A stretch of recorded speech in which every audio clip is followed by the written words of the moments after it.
دوستو آج کے اس ویڈیو میں بات کروں گی لفظ زیاں اور ضیاء پر۔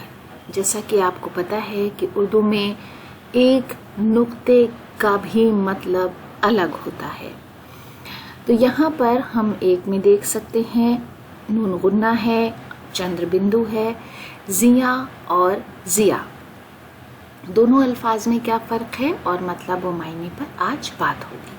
تو سب سے پہلے ہم دیکھ لیتے ہیں زیاں، یہ زے کے ساتھ ہے، یہ الف اور نون غنہ ہے۔ اس کا مطلب ہوتا ہے نقصان، خسارہ، حرج، خسران، گھاٹا اور ٹوٹا۔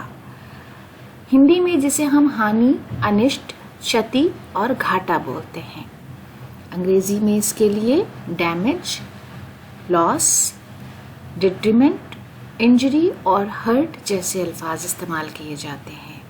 دوستوں جاوید اختر کی ایک بہت خوبصورت سی نظم ہے، اس کا ایک شعر ہے جس میں لفظ کو بہت اچھی طرح استعمال کیا ہے۔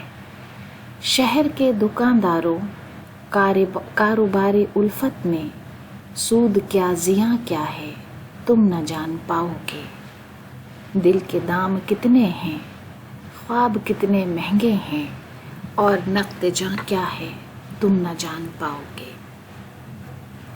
اس کے بعد بات کروں گی لفظ ضیاء پر، یعنی زوئے، یہ الف کوئی نون غنہ نہیں ہے، تو ضیاء کا مطلب ہے روشنی، نور، چمک اور جواہرات کی لو۔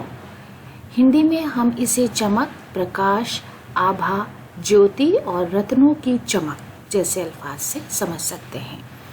انگلش میں light, shine, splendour, brilliance, blaze, illumination, gem radiance اور دا سن لائٹ جیسے الفاظ اس کے لیے استعمال ہوتے ہیں۔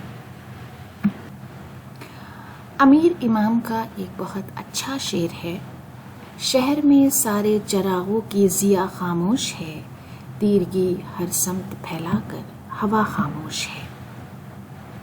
تو دوستو آج کے لیے یہ ہماری چھوٹی سی پیشکش تھی، اگلے ویڈیو میں آپ سے پھر ملاقات ہوگی۔ ویڈیو دیکھنے کے لیے بہت بہت شکریہ۔